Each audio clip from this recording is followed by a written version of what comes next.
So I guess we're good to go. Hey Eric. Hey, John. Hey Eric. How you doing tonight? I'm good. Oh, I forgot to start my backup, but we never need it, so should be fine. Should be fine. Oh, famous last words. Ah, famous last words. So, Well, well, how's it going? it is officially May. It is sunny, warm one day, cold, windy the next. You Yes. know, you've got yay spring. Oh, fake spring. Well, we had no rain in April. So Yeah, April lack of showers brings May, I don't know what. So brings May chaos. something like Um, that. So yeah. yeah. So my exciting news for the weekend is my wife and I went and saw the Thunderbolts, the Okay. new Marvel movie. Yeah. And is that good I it reviews? it did get good reviews, and it was I wouldn't like I had heard that it was better than Guardians of the Galaxy. It's not better than And Guardians of the you're Galaxy. like, no. No. I mean, it was a fun show, and it was a fun show. I'll give it that. Okay. And I look forward to seeing some others. So I would go see it in the theater. It was a fun theater experience. Nowhere near apparently the Minecraft fun, but I have not seen the Minecraft movie. I So, have not seen the Minecraft movie either. no, But Jack Black's in that, and Jack Black is awesome he's hilarious. in anything, so So, hard to go wrong. yeah, and other than that, it was kind of a lazy weekend. Just getting stuff done around the house. We're starting on the bathroom shower remodel this weekend. Dun dun dun. Okay. Yeah, that that This coming weekend or this past weekend? this coming week, so Friday. To which Okay. point they asked, "Oh, you work from home. It's going to be really noisy because it's demo day on Friday." I'm like, it's 2 floors away. I'm sure it'll be noisy, but I really want a new shower, so It'll be it'll be fine. So, it'll be fine. yep, yep, yep, Hmm. yep. Well, good luck. How long is it going to take? Are they going No to like? clue. No Oh, clue.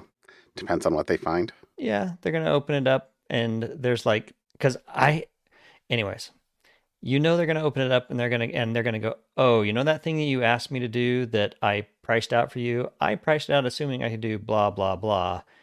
I can't do A that hundred percent. anymore. Now what do we do?" 100%. Cuz I wanted to have the on off valve on the opposite side of the shower so that you can turn it on and off just by opening the door and not have to get wet turning it on and off, Uh-huh. Uh-huh. so Uh-huh. but I'm sure something will go wrong and I will have decisions to make. But that's what home renovations are all about. You never know what you're going to get. I will have to I have to say though, I mean, this is like bordering on the TMI, but our hall bathroom upstairs Mm-hmm.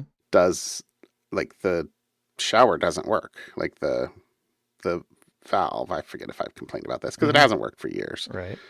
Like the you're supposed to like turn the valve one way and then like it'll go off. It Mm-hmm. doesn't go off, it just spins. And so I've had plumbers out twice to say, "Hey, will you like replace the valve?" And they're like, "Oh, yeah, no." And I'm like, "Well, that's your job, right?" And they're like, "Yeah, but no."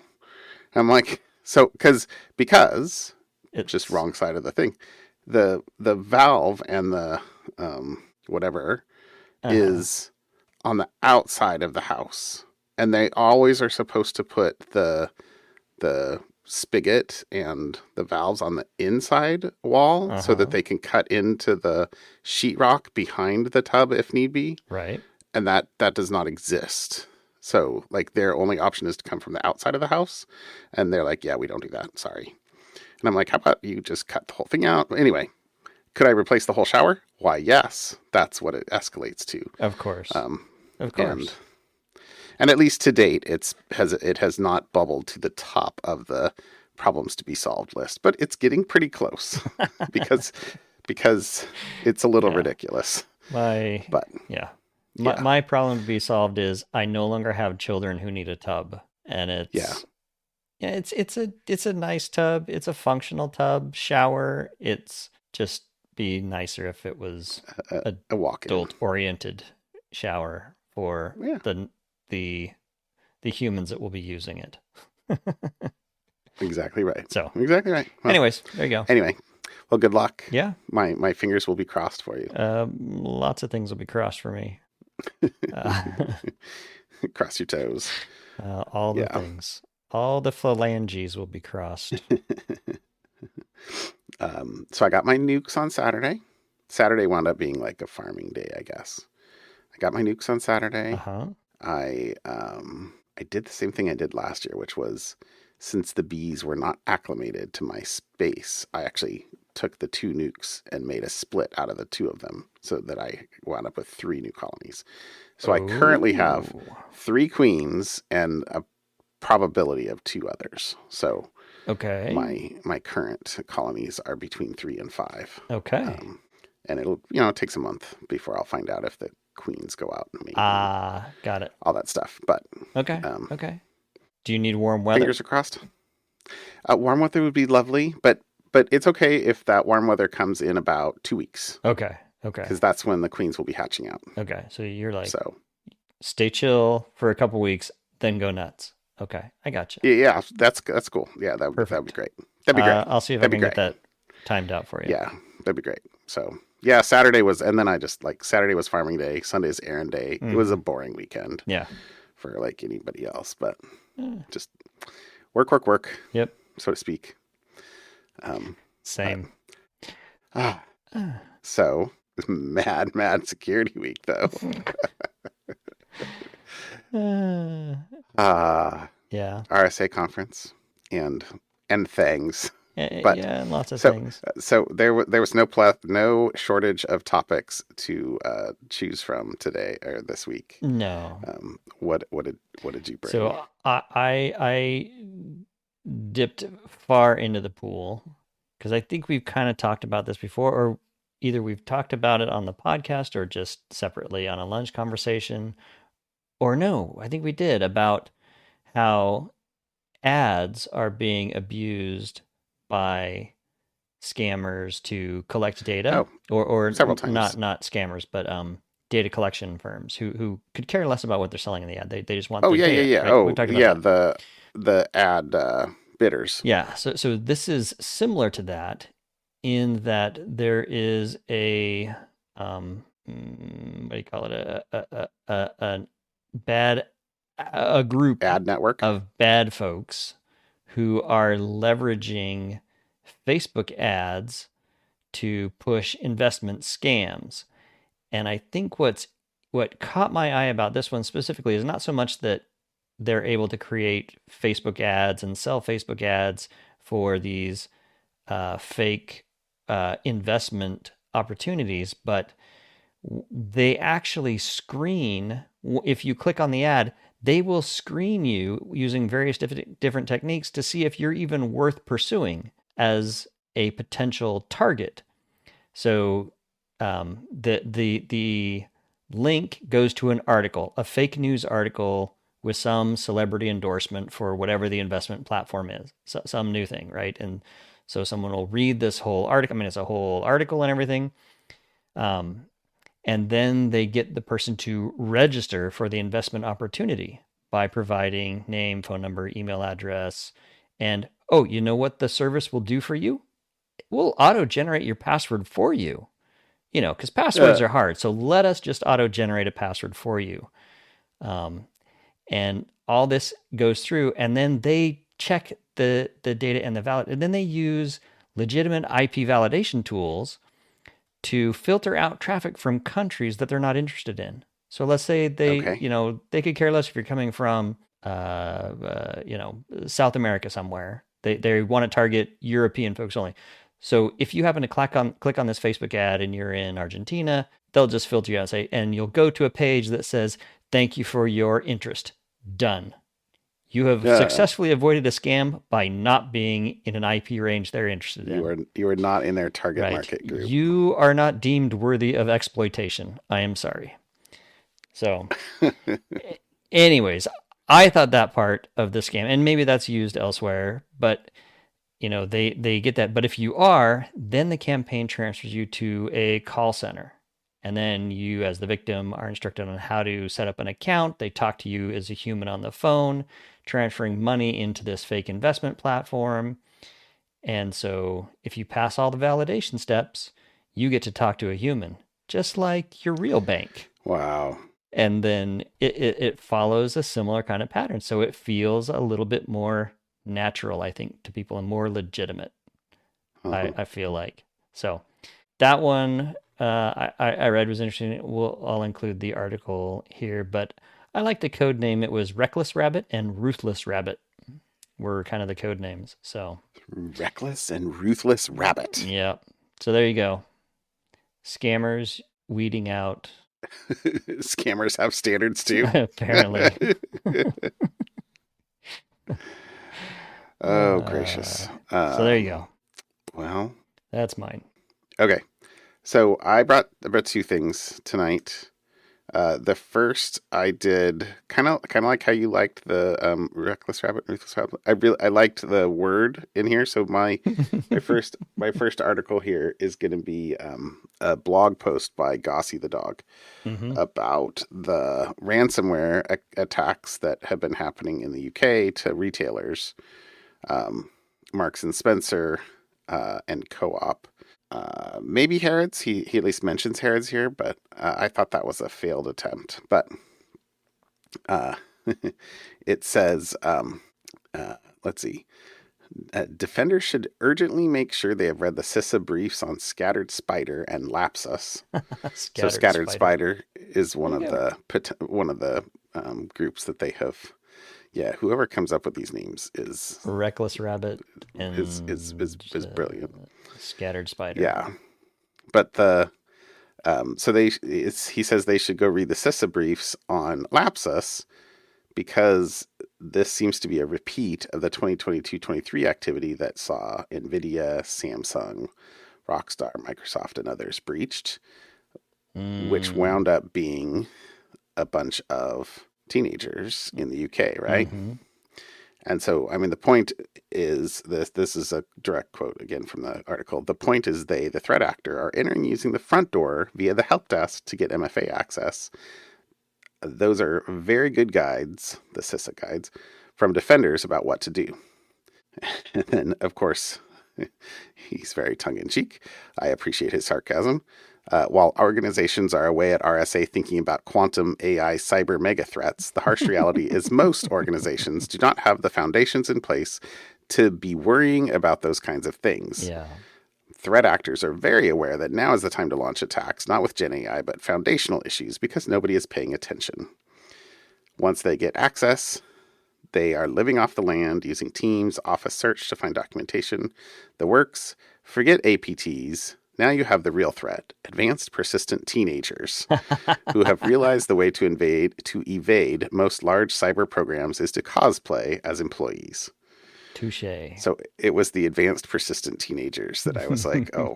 That's what APT stands for. You win the acronym award for nice for the week. So I mean I haven't seen anything to confirm that that's what's going on, but you know, I did read a couple other things linked about this. You know, there's lots of articles about this going on, but so that's the first thing. So the second thing, Krebs, he posted, I think this was a couple days ago. I did see this. Yeah. Oops. Private keys getting posted into GitHub. The OG blockchain, my man. Exactly right. So an employee at Elon Musk's artificial intelligence company XAI leaked a private key on GitHub that for the past 2 months could have allowed anyone to query private large language models, which appear to have been custom made for working with internal data from Musk's companies, including SpaceX, Tesla, and Twitter/X. So evidently, this researcher at consultant company Ceralis was the first to publicize the leak of credentials from a technical staff member. But then, so Git Guardian's Eric Fourier told Krebs that the exposed API key had access to several unreleased models of Grok, and Git Guardian had found and alerted this same key. So their company is about finding secrets in Git or GitHub. So they had 2 months ago, on March 2nd, alerted the employee about the exposed API key. But they weren't the ones that went public with it. It was this other security researcher. Anyway, so Git Guardian said that the key had access to at least 60 fine-tuned and private LLMs that obviously with the security key could be accessed with the identity of the user. So it had access to the public Grok models, Grok 2.12.12, but also what appears to be unreleased Grok 2.5v, development research-Grok 2.2p5v 1018, and private models, Tweet Rejector, Grok SpaceX, etc. So at least 60 fine-tuned models. I found that Tweet Rejector an interesting one. So it's a little weird maybe that Git Guardian hadn't told XAI that the key was exposed. They had told the employee, but it says as of April 30th, this article was posted on the 5th of May. It says as of April 30th, when Git Guardian directly alerted XAI's security team to the exposure, the key was still valid and usable. XAI told Git Guardian to report the matter through its bug bounty program at HackerOne. But just a few hours later, the repository containing the API key was removed from Git Guardian. From GitHub. Right. So I wonder if they're going to get a bounty. But let's see. The final quote I pulled out is the fact that this key was publicly exposed for 2 months and granted access to internal models is concerning. This kind of long-lived credential exposure highlights weak key management and insufficient internal monitoring, raising questions about safeguards around developer access and broader operational security. There's lots of other data in the Krebs article if you read it, because this XAI model is being deployed in many other instances around our government right at the moment, which is super exciting given the security, the air quotes things. Around But that's another topic for a different show. Okay. So exciting. Exciting. Yeah. Okay. Yeah.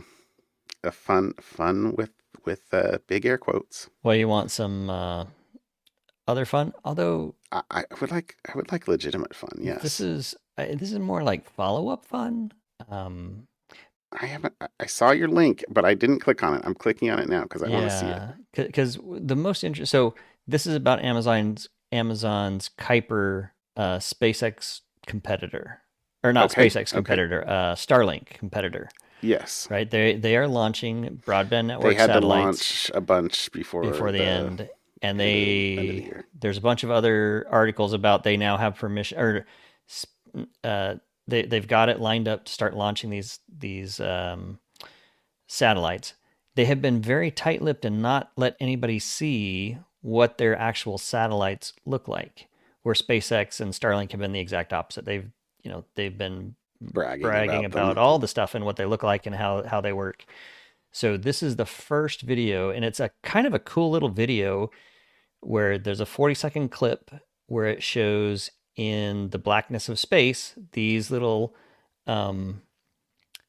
satellites kind of popping off like it's like a corn kernel, or it's like a ear of corn, and kind of the kernels are popping off in rows slowly out into space and lining themselves up. It's like a cedar. Yeah. Go Amazon, or a pine cone as it kind of pops out and the seeds explode. Anyways. So go Amazon. You've got your Starlink competitor. Let's see how that goes. Anyways, I wonder. It was cool. It was mostly about the video. The video was kind of cool. Yeah, that video is awesome. I just watched it. So 27, huh? Yeah, and they need to get up 1,600 by I don't remember the exact number that they said by the That They have a sounds, deadline to have so many up to keep their yeah. license going. I don't remember what those were. There you go. That's my something fun. Amazon super secret satellites are now visible, sort of. Okay. Okay. Yeah, I'm very keen. I would like options. I feel like I pay a lot to Starlink, Yeah. and I mean, it's better than the directional Wi-Fi speed-wise, which is ironic that it's better going up to space than it is going to the Yeah. nearest hill. Speed of But light is fast, but still not that fast if you have to go to space and yeah, back. right. But All I right. guess it's all about economies of scale. Yep. All right. Um, What all right. what did you bring? Well, you know me. Like a lot of times, I have something fun, and then sometimes I'm like, "Has anything fun happened this week?" And okay, yes, good stuff has happened, but you don't need more bee stuff. Um, so I looked in science news, and I was like, "Oh, this is interesting." So here you go. Okay. So this is. I did not realize that we didn't know where heavy metals came from. We didn't? So exactly, right? I So in stars, stars can form up to iron, but it says in this Smithsonian article, astrophysicists, sorry, not just scientists, they're astrophysicists, okay. are still chasing down the sources of heavier elements such as gold. So, a quote is, it's a pretty fundamental question in terms of the origin of complex matter in the universe, Okay. says presumably Dr. Anirudh Patel at Columbia, a physicist at Columbia University. They had a potential explanation from years ago. So in 2017, it says researchers found that mergers between that came from collisions between neutron stars could create heavy elements such as gold and platinum. Okay. But the problem is that that didn't happen until late in the history of the galaxy. So it can't be the cause of elements that from before that time. And presumably the assertion is here, the um, insinuation is that that's like there are many heavy elements that were clearly already present before, from earlier in the galaxy. Ah, So chicken and egg uh, problem. yeah, so this particular experiment or thesis was that a possible source for, it says, up to 10% of all elements heavier than iron in our galaxy is giant flares launched by magnetars. Mm. So magnetars, neutron stars that with powerful magnetic fields, and it says sometimes the motion of the magnetar's interior leads pressure to build up on the surface, ultimately unleashing energy in a starquake. These chaotic events can include strong and rare bursts of radiation called magnetar giant flares. Scientists have documented only 3 magnetar giant flares in our galaxy and its vicinity, and they've seen just 7 beyond it. But presumably, that can happen more frequently and earlier than collisions between um, neutron stars. Okay. So, uh, so they had a theory, basically. So it says they investigated records of a massive magnetar giant flare observed in 2004. They predicted the potential gamma ray signal that would have been emitted if elements from the flare had decayed into heavy metals. It says then, when analyzing the gamma ray data from NASA and the ESA, the European Space Agency, they came across a previously unexplained smaller signal. The researchers were surprised to see that the smaller gamma ray signal matched their predictions of what a heavy element creating magnetar giant flare would look like. Pretty awesome. Okay. Presuming they didn't go, build the theory off of access to previous data, but who would do that? They used an Uh, LLM. right. They probably just test on the training data. Why not? That's So right. it says, when initially building our model and making our predictions back in December of 24, none of us knew the signal was already in the data, and none of us could have imagined that our theoretical models would fit the data so well, said Patel to CNN's Ashley Strickland. So there you go. Nice. Potential explanation. Well, A, I didn't realize that we don't know how and why there are heavy elements. And B, potential explanation for up to 10% of them. And I didn't go read the paper, so I presume that their measurements of presumed frequency of magnetar outbursts could only account for, X%. So, Oh, but very nice. very cool. Very there you go. nice. Something fun. Very cool. Learn something new every day. It's my goal. All right. All right, John. All right, my friend. We'll see you next week. Have a good night. I'll talk to you later, Eric. All right. Bye. Bye.